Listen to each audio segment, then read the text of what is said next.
When I opened the door, 2 police officers were on my porch. There must be some mistake, I said, but one of them shook his head. Your daughter contacted us. I turned and saw her crying. Dad, she whispered, I need to tell you something. When I opened the door at 7:43 p.m. on a Thursday evening, 2 police officers were standing on my porch. The older one, a woman with gray hair pulled back in a tight bun, had her hand resting near her holster. The younger one, maybe mid-20s, was holding a notepad and looking past me into the house. There must be some mistake, I said, my mind immediately going to the worst possibilities. Identity theft, someone using my address for fraud, a package delivery issue that had somehow escalated to law enforcement. The older officer shook her head. Mr. Peterson, Michael Peterson? Yes, that's me. Your daughter contacted us. We need to come inside. I turned around and saw her. My 15-year-old daughter, Emma, standing in the hallway behind me, her phone clutched in both hands like it was the only thing keeping her upright. Tears were streaming down her face. Her best friend Maya was beside her, equally terrified, her arm around Emma's shoulders. My stomach dropped. Emma, what's going on? Are you okay? Did something happen? The female officer, her badge read Detective K. Morris, Major Crimes Unit, stepped forward with an expression that made my blood run cold. Mr. Peterson, your daughter filed a missing persons report 2 hours ago. She says her mother has been missing for 3 days. The words didn't make sense, like she was speaking a language I understood individually but couldn't parse together. Missing? No, there's been a mistake. My wife Sarah is on a business trip in Denver. She's at the annual tech conference. She's been texting me every night. She's fine. Emma's voice cracked, raw and desperate. Dad, those texts aren't from Mom. What are you talking about, sweetheart? I looked between Emma and the detectives, trying to find the logic in this situation. I literally got a text from her 20 minutes ago. She said the keynote ran long and she was grabbing dinner with colleagues. Emma held up her phone, showing me a thread of text messages from Sarah's number. I could see them from where I stood. They looked completely normal, generic, safe. How was your day? Miss you both so much. This meeting is running late. Don't wait up. Standard stuff from what should have been a routine week-long business trip. I knew something was wrong on Tuesday, Emma said, wiping her eyes with the heel of her hand. Her voice was steadier now, like she'd been practicing this. Mom always sends me a selfie when she travels. Always. It's been our thing since I was 12. Every single trip, without fail, she sends me a selfie from the hotel, from the conference, from whatever city she's in. But this time, nothing. Just texts. I felt the first flutter of real unease in my stomach. She was right. Sarah did that. It had started as a joke. Emma had been worried about her mom traveling alone for work, so Sarah started sending silly selfies to prove she was safe. It became their ritual. Hotel bathroom mirror selfies, airport gate selfies, conference badge selfies. Maybe she's just busy with the conference, I said, but the words sounded hollow even to me. You know how intense these things get. That's what I thought at first, Emma continued, and I could see her hands shaking. I told myself I was being paranoid, but then yesterday, I texted her asking specifically about her hotel room view. She always complains about hotel views, remember? Last time in Chicago, she sent me 15 pictures of construction cranes blocking her window. The time before that in Boston, she was facing a brick wall. She always complains, but this time she just replied, "It's nice." That's it. 2 words. Dad. Mom would have sent a picture. She would have complained about something. It felt wrong. Detective Morris nodded, pulling out her own phone. Your daughter has very good instincts, Mr. Peterson. We ran a preliminary check based on her report. Can you tell me which hotel your wife is staying at in Denver? The Marriott downtown Denver, I said automatically. She always stays there for this conference. It's close to the convention center. She's probably stayed there 8 or 9 times over the years. The detective exchanged a glance with her partner, a younger man whose badge read Detective J. Hayes. Mr. Peterson, we called that hotel approximately 90 minutes ago. Sarah Peterson never checked in. Her reservation was canceled 3 days ago, Monday morning at 6:47 a.m. The floor seemed to tilt beneath my feet. I grabbed the door frame to steady myself. That can't be right. She's been texting me updates about the conference sessions, about the people she's meeting, about Dad. There's more. Emma's voice was so small now, so scared. I looked up her flight. United Flight 447 to Denver on Monday morning, right? 6 a.m. departure from here? Yes. I dropped her at the airport Sunday night. She had the early flight. That flight was diverted to Kansas City due to severe thunderstorms in the Denver area. It never made it to Denver. The airline rebooked passengers on later flights, but Mom never got on any of them. Emma's hands were shaking worse now. I checked the passenger manifests for every United flight from Kansas City to Denver that day. Maya's mom works for United. She helped me access the records. Mom wasn't on any of them. Maya nodded nervously, her voice barely audible. My mom said I should call the police immediately when we found out. She said this wasn't normal. I couldn't breathe. Why wouldn't Sarah tell me about the diversion? Why would she keep texting like everything was normal? Because she's not the one texting you, Emma said, and now the tears were flowing again. Dad, I used Find My iPhone yesterday when she didn't respond to my calls. Mom's phone has been in the exact same location for 72 hours, a parking garage in Kansas City, level 3, section B. It hasn't moved a single foot. I'd been married to Sarah for 17 years. We'd met in grad school. She was getting her MBA. I was finishing my engineering degree. We'd dated for 2 years, got married in a small ceremony ceremony at her parents' lake house, bought our first home 6 months later. Emma was born 2 years after that. Our life was normal, boring even. Sarah worked as a director of technology integration for a mid-sized software company. She traveled maybe once a month for conferences or client meetings. I worked from home as a senior systems architect, managed a team remotely, picked Emma up from school most days. We were the kind of couple that still held hands during movies, that had inside jokes from a decade ago, that texted each other photos of dogs we saw during the day with captions like, "Future third child." This wasn't our life. This wasn't supposed to happen to us. But as I looked at Emma's terrified face, at the grim expressions on the detectives, I realized I didn't know what was happening at all. Detective Hayes pulled out his radio, speaking in that clipped, efficient way that cops use when things are serious. "We've already coordinated with Kansas City PD based on your daughter's information. They're en route to that parking garage location right now. Should have eyes on the vehicle within 10 minutes. I sank onto the couch, my legs suddenly unable to hold me up. This doesn't make sense. Who would take Sarah's phone and pretend to be her? Why would someone do that? Emma sat down beside me, and I noticed her hand was trembling as she opened Instagram on her phone. "Dad, do you remember Mom's ex-boyfriend from college, Derek Hansen?" The name triggered a vague memory. "Maybe? I think she mentioned they dated for about a year before we met." "Why?" Emma turned her phone toward me. The Instagram profile showed a man in his late 30s with dark hair and a carefully groomed beard. His most recent post was from Monday, 3 days ago. The photo showed a rustic cabin in the woods, all exposed beams and stone fireplace. The caption read, "Finally got my second chance. Some things are worth waiting 15 years for. New beginnings. Fate works, worth the wait." My blood went cold. "You think he's involved in this? Dad, Mom blocked him on everything 2 months ago. She never told you because she didn't want you to worry, but she told me about it." Emma's voice was getting stronger, more controlled, like she was testifying. "He'd been sending her messages on LinkedIn, trying to reconnect, getting obsessive. She said it creeped her out, that he was talking about what could have been and timing being everything. She finally blocked him after he tried to add me on Instagram." Detective Morris leaned forward, her expression intense. "Did your wife mention any specific threats? Any indication she felt unsafe?" Emma scrolled through her own text messages with her mother, and I watched her face as she found what she was looking for. "Mom sent me this 3 weeks ago." She held up the phone. The text was from Sarah. "Derek showed up at my office today. Just walked right into the lobby. I told security not to let him in anymore. They have his photo. If anything ever feels off, Emma, promise me you'll trust your instincts. Don't ignore warning signs." The message hit me like a physical blow. Sarah had been worried, scared even. She'd warned Emma, but she hadn't told me because she knew, God, she knew me so well, that I'd overreact, that I'd do something stupid like confront him, escalate the situation, make it worse. So she'd tried to handle it quietly, protected us by keeping us in the dark, and now she was missing. Detective Hayes' radio crackled to life with a burst of static. "Unit 7 to Detective Hayes. Come in. Hayes here. Go ahead. We're at the parking garage, level 3, section B. We've located a silver 2019 Honda Accord. License plate matches the registration for Sarah Peterson. Driver's side door is unlocked. Cell phone is on the driver's seat, still powered on. Purse is in the passenger seat. Keys are in the ignition. No sign of the vehicle owner." My heart stopped. That was Sarah's car. The one she'd driven to the airport Sunday night. The one that should have been in long-term parking at the airport, not in a garage in Kansas City. "Check for security camera coverage," Detective Morris said into the radio, her voice sharp. "We need footage from Monday morning, approximately 8:01 to 10:00 a.m. Copy that. Security office is cooperating. They're pulling footage now." The next 47 minutes were the longest of my life. Emma sat beside me, holding my hand, her grip so tight my fingers went numb. Maya's mother had arrived, a kind woman named Patricia, who worked in operations for United Airlines, and she sat with Maya on the other side of the room, whispering reassurances neither of them believed. The detectives made phone calls, coordinated with Kansas City police, pulled records, asked me questions about Sarah's habits, her routine, her relationships. Did she have any enemies? Any disputes at work? Any financial problems? No, no, and no. Sarah was beloved at her company. We were financially stable. She got along with everyone. This wasn't supposed to happen to people like us. At 8:34 p.m., Detective Hayes' radio crackled again. "We've got security footage. Monday, 8:47 a.m. and subject, presumed to be Sarah Peterson based on vehicle ownership, parks the vehicle in section B and exits the driver's side. She's walking toward the garage elevator when a male individual approaches from a white Ford Transit van parked 2 spaces away. I stopped breathing. They appear to have a conversation. Subject seems initially friendly, relaxed, then her body language changes. She backs away, puts her hand up like she's saying no. Male subject grabs her arm. Brief struggle lasting approximately 11 seconds. He forces her toward the van. She attempts to pull away, but he's significantly larger. He gets her into the van. Door closes. Van leaves the garage at 8:52 a.m. via the north exit. Emma made a sound. Not quite a scream, more like all the air leaving her lungs at once. I pulled her against me, felt her shaking. "Can you identify the male subject?" Detective Morris asked, her voice tight. Running facial recognition through the database now. Image quality is good. Subject looked directly at the camera for approximately 3 seconds during the struggle. Hold on. A pause that lasted forever. Positive identification. Derek Michael Hansen,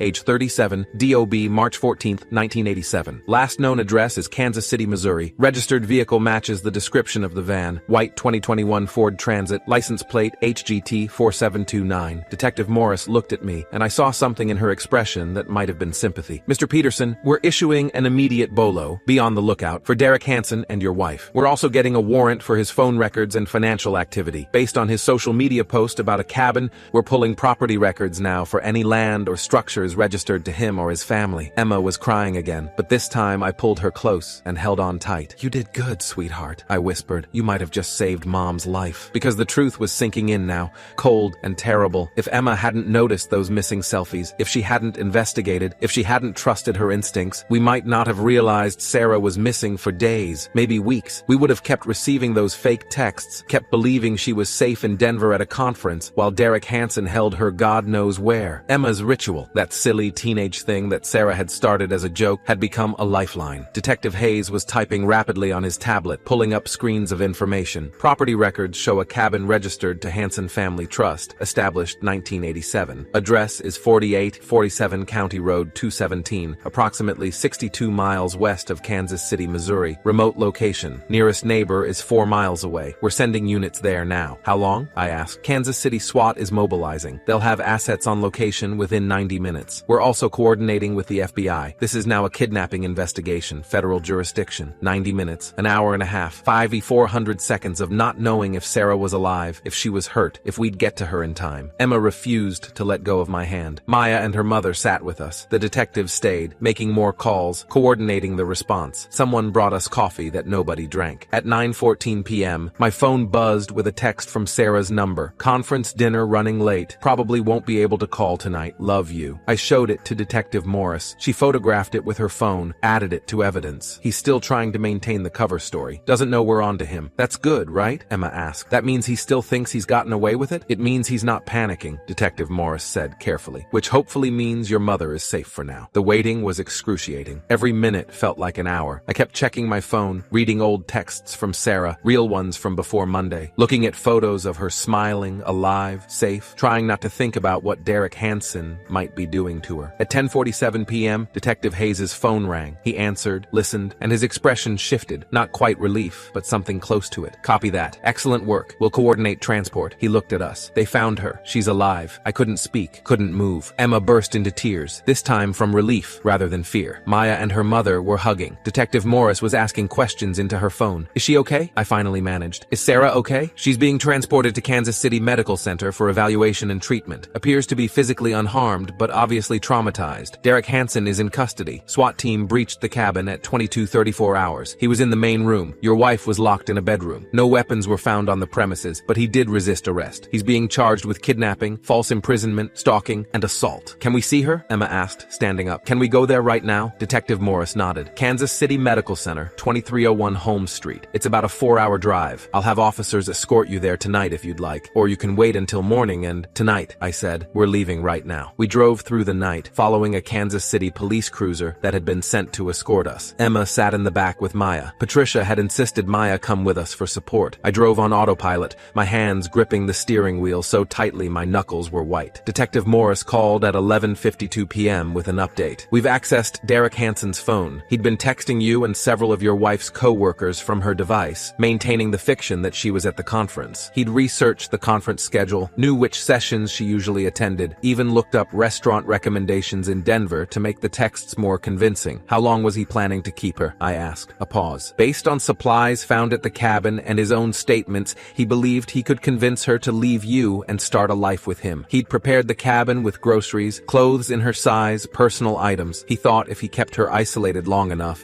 she'd remember how she felt about him in college and choose to stay. The delusion was so complete, so disturbing, that I couldn't respond. Mr. Peterson, your daughter saved her mother's life. If she hadn't noticed those missing photographs, if she hadn't investigated the flight diversion, if she hadn't tracked the phone location, we wouldn't have known to look in Kansas City. By the time anyone realized something was wrong, it could have been too late. We arrived at Kansas City Medical Center at 1:47 a.m. Emma practically ran through the emergency room entrance. A victim advocate met met us, a kind woman named Jennifer Martinez, who explained that Sarah was being examined but would be able to see us soon. 23 minutes later, they let us into her room. Sarah was sitting up in the hospital bed, wrapped in a blanket despite the warm room, talking to a police detective who was taking her statement. When she saw us, she broke down completely. Emma got to her first. Mom, you always send selfies. Always. Sarah pulled Emma into a fierce hug, crying into her daughter's hair. My smart girl. My brilliant, brave girl. I knew if something happened, you'd notice. That's why I made it our ritual. I knew you'd pay attention. Over Emma's shoulder, Sarah's eyes met mine. I crossed the room and wrapped my arms around both of them, holding my family together, feeling Sarah shake with sobs. I'm so sorry, she whispered. I should have told you about Derek. I should have. Don't, I said. Don't apologize. You're safe. That's all that matters. The detective interviewing Sarah was Lieutenant Angela Freeman, 22 years with Kansas City PD, specializing in kidnapping cases. She stayed with us, explaining what would happen next. Derek Hansen has confessed to planning this for approximately 6 weeks. He tracked your wife's travel schedule through her company's public event calendar. He knew she'd be flying to Denver on Monday. He booked a flight to Kansas City with a connection through the same airport, specifically hoping her flight would be delayed or diverted so he could approach her. When the storm caused the diversion, he saw it as fate. Sarah's hands were shaking. He was waiting at the gate when we landed. He seemed surprised but friendly, said it was such a coincidence, asked if I wanted to grab coffee while we waited for the rebooking. I said no, but he followed me anyway, kept talking about how we should have ended up together, how I'd made a mistake marrying you. She looked at me, her eyes red. When I walked to my car, I'd driven to the airport and left it in satellite parking. He followed me to the garage. That's when he grabbed me. Did he hurt you? I had to know. Not physically. He kept saying he'd never hurt me, that he loved me too much. He'd set up the cabin like some kind of romantic getaway, made dinner, played music from when we dated in college, talked about the life we were going to have together. She shuddered. He really believed I'd choose him, that I'd just forget about you and Emma and start over. Emma was still holding her mother's hand. Mom, I'm so sorry I didn't tell Dad about the selfies sooner. I waited a whole day before I said anything. If I'd acted faster. Emma, look at me. Sarah cupped her daughter's face. You trusted your instincts. You investigated. You gathered evidence. You went to the police. You did everything exactly right. You saved me. Lieutenant Freeman nodded. Your daughter's actions were textbook. She noticed a pattern disruption, verified the anomaly through multiple sources, documented everything,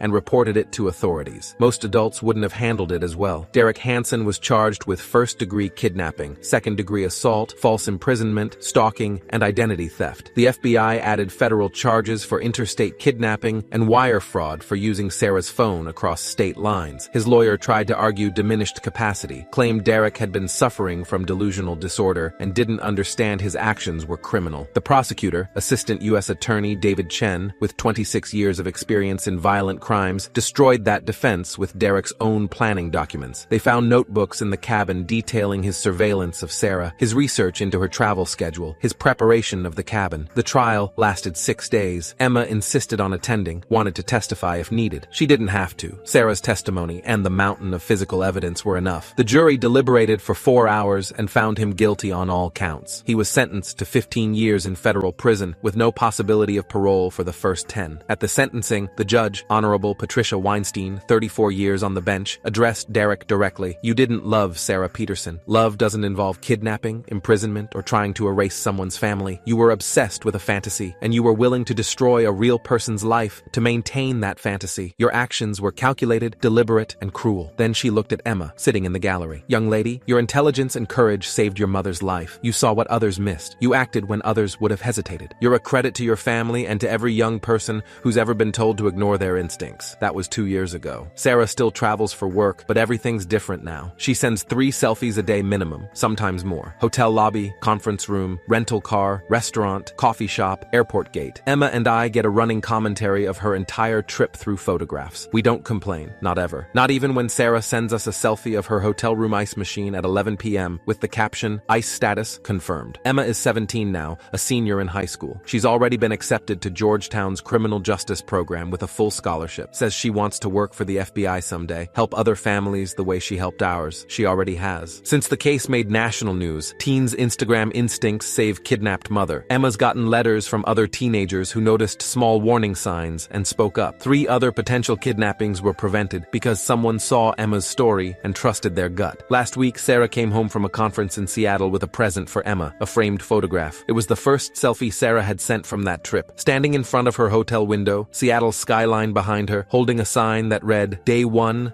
safe and sound. Love you both. Emma hung it in her room, right next to her Georgetown acceptance letter. You know what the scary part is? Emma said to me later that night. If Mom hadn't made selfies our thing, if she hadn't established that pattern, I wouldn't have noticed anything was wrong. Those texts looked so normal. He knew exactly what to say. But she did establish that pattern, I said. Because your mom is smart. Because she knew that if something ever happened, you'd notice. She made me her emergency system, Emma said quietly. Without even telling me, that's what she was doing. That's exactly what Sarah had done. She'd created a tripwire, a signal that something was wrong, hidden in something that looked like a silly mother-daughter ritual. She'd trusted Emma to pay attention, to question, to act, and Emma had done all three.